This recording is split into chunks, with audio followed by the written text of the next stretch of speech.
कसं आहे की साहजिकच आहे, त्यांनी जे बोललं बरोबर आहे. कारण की असे निर्णय असे जे निर्णय होतात स्थानिक स्वराज्य संस्थेच्या निवडणुकीमध्ये, जे काही जे काही आमच्या सहकारी पक्ष आहेत, त्या पक्षाच्या बरोबर स्थानिक स्तरावर जिल्ह्याच्या स्तरावर एकत्र मंडळी बसतील, स्थानिक स्तरावर चर्चा करून त्याचा निर्णय घेतील. हा की राज्य स्तरावर निर्णय होत नाही. राज्य स्तरावर तर सांगितलं की तुम्ही तुमच्या मदतीनं प्रत्येक जिल्ह्यामध्ये महाविकास आघाडीच्या सर्व घटक पक्षांना एकत्र घेऊन त्या निमित्तानं निवडणुकीला पुढे जा.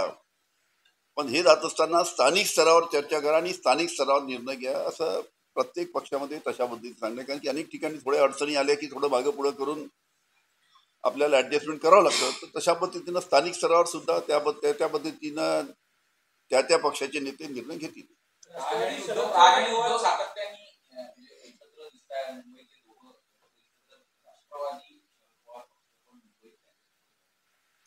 असं आहे की एक अतिशय आनंदाची गोष्ट आहे की दोघं भाऊ जर एकत्र येत असेल तर आनंदाची गोष्ट आहे.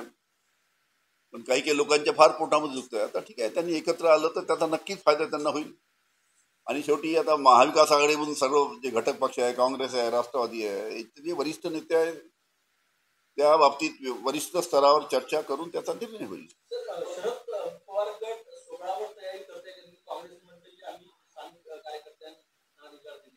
आम्ही असं आहे, आमच्या पक्षांनी सुद्धा स्थानिक स्तरावर सांगितलं आहे की स्थानिक स्तरावर तुम्ही चर्चा करा आणि स्थानिक स्तरावर चर्चा करून तुम्ही योग्य तो निर्णय घ्या. पण जमेपर्यंत सर्व एकत्र लढले तर चांगलं होईल असं त्यांनी सांगितलं. पण शेवटी आता स्थानिक स्तरावर कसं ऍडजस्टमेंट होतं, अनेकदा काही अडचणी त्याच्यामध्ये येतात आणि त्या बाबतीत स्थानिक स्तरावर त्याचे निर्णय होतील.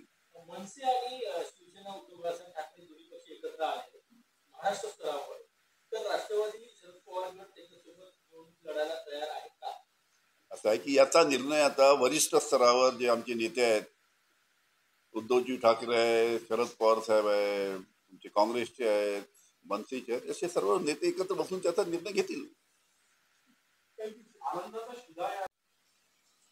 शेतकरी आज अतिशय अडचणीत आहे. आता ठीक आहे, राज्य शासनाने सर्वेचे आदेश दिले आहेत, सर्वे लवकरात लवकर व्हायला पाहिजे, शेतकऱ्यांना मदत व्हायला पाहिजे.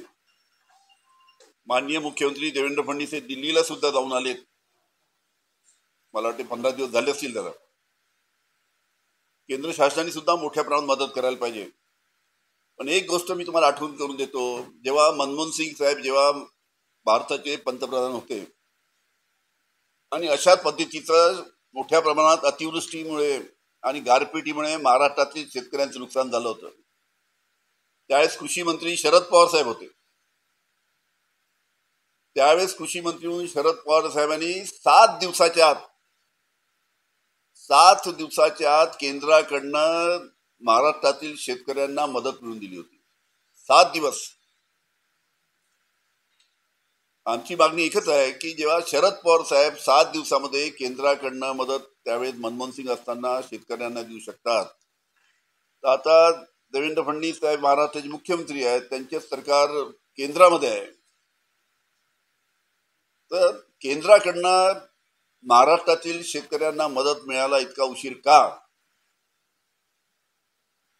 ती मदत केंद्राकडनं सुद्धा लवकरात लवकर आली पाहिजे आणि राज्य शासनाकडनं सुद्धा लवकरात लवकर या महाराष्ट्रातील शेतकऱ्यांना मदत झाली पाहिजे. अतिशय वाईट परिस्थिती आमच्या शेतकऱ्यांची.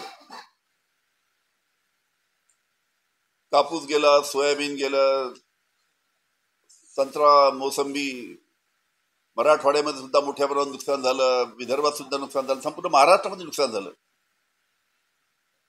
त्याच्यामुळे या बाबतीत लवकरात लवकर, ठीक आहे, चांगलं आहे, म्हणजे राज्याचे प्रतिनिधी अनेक जिल्ह्यामध्ये जाऊन आली, चांगली गोष्ट आहे, सर्वे करायची आदेश दिली, चांगली गोष्ट आहे. पण आता लवकरात लवकर आता शेतकरी पाहतायत की आम्हाला मदत राज्य शासनाकडनं किंवा केंद्र शासनाकडनं केव्हा मिळते, ती मदत लवकरात लवकर मिळायला पाहिजे, अशी आमची राष्ट्रवादी काँग्रेस पक्षाकडनं मागणी आहे. त्याचबरोबर आपल्याला माहित आहे की पुण्यामधला एक गुंड घायवळ, माझे मला काही अलग नाव सांगायची आवश्यकता आहे. राजकीय नेते आणि राजकीय नेत्यांनी सुद्धा टाकला आणि अधीक्षकांनी सुद्धा राजकीय नेत्याच्या दबावापोटी त्यांनी सुद्धा टाकला. लवकरात लवकर त्याचं रेकॉर्डिंग मिळते मला, त्याचं रेकॉर्डिंग मिळते लवकरात लवकर. ते रेकॉर्डिंग मिळाली की त्यांचं सुद्धा नाव मी सांगितलं.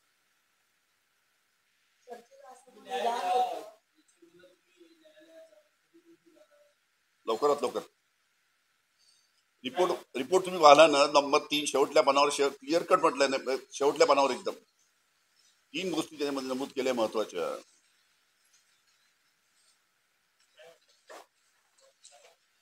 त्याच्यामध्ये म्हटलंय की 3 गोष्टी त्यामध्ये नमूद केल्या आहेत महत्वाच्या. पहिली गोष्ट की मी ज्या बाजूला बसलो होतो त्या बाजूचा काच तो दगड मारल्यामुळे फुटला आणि त्याच्या काचामुळे माझ्या कपडावर जखम झाली. आणि ही घटना एका माणसाने नाही केली, 2 माणसांनी घटना केलेली आहे. एकाने पुढच्या काचावर दगड मारला, एकाने मी बसलो त्या बाजूच्या काचावर दगड मारला. आणि या रिपोर्टमध्ये ही माझ्यावर जो हल्ला झाला असा हल्ला झालाच नाही, ही घटना खोटी आहे. जे दाखवण्याचा पोलिसांनी राजकीय दबावाखाली प्रयत्न केला याचा कुठेही उल्लेख या फॉरेन्सिक रिपोर्टमध्ये नाही आहे. धन्यवाद. हा घायवळ हा काही भारतीय जनता पार्टीच्या जे नेते आहेत, कोल्हापूर आणि तुमचे चंद्रकांत दादा पाटील आहे, असं त्यांच्याच पक्षाचे लोक आरोप करून आले. ते चंद्रकांत दादांच्या सहकार्यामुळे तो परदेशात पळून गेला. अशा तिथले जे माजी आमदार आहे पुण्याचे रवींद्र धंगेकर यांनी सुद्धा तसा आरोप केलाय. त्याच्यामुळे इतका मोठा गुंड जर राजकीय मदतीशिवाय बाहेर परदेशात पळून जाऊ शकत नाही, त्याला पासपोर्ट कसा मिळतो? त्यामुळे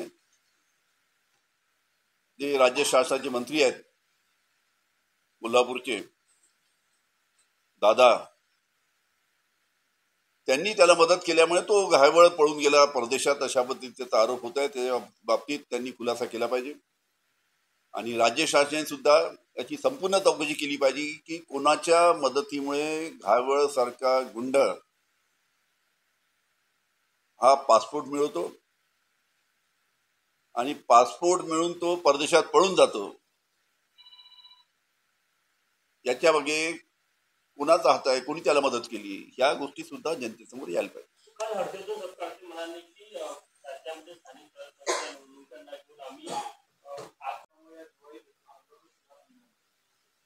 असं आहे की मोठ्या प्रमाणात आपण ग्रामीण भागामध्ये जे गरीब खालचे जे आमचे लोक आहेत त्यांना दिवाळीच्या वेळेस किंवा दसऱ्याच्या वेळेस आपण गेल्या अनेक वर्षापासून सवलतीच्या दरामध्ये आनंदाचा शिरा देतो, जेणेकरून त्यांना त्या पद्धतीने एक चांगली मदत होऊ शकते. पण अतिशय दुःखाची गोष्ट आहे की आनंदाचा शिरा जो या सर्व आमच्या महाराष्ट्रामध्ये सर्व कार्ड धारकांना, बीपीएल धारकांना मिळणार होता, तो देणार नाही. त्या बाबतीत राज्य शासनाने फेरविचार करायला पाहिजे. चला.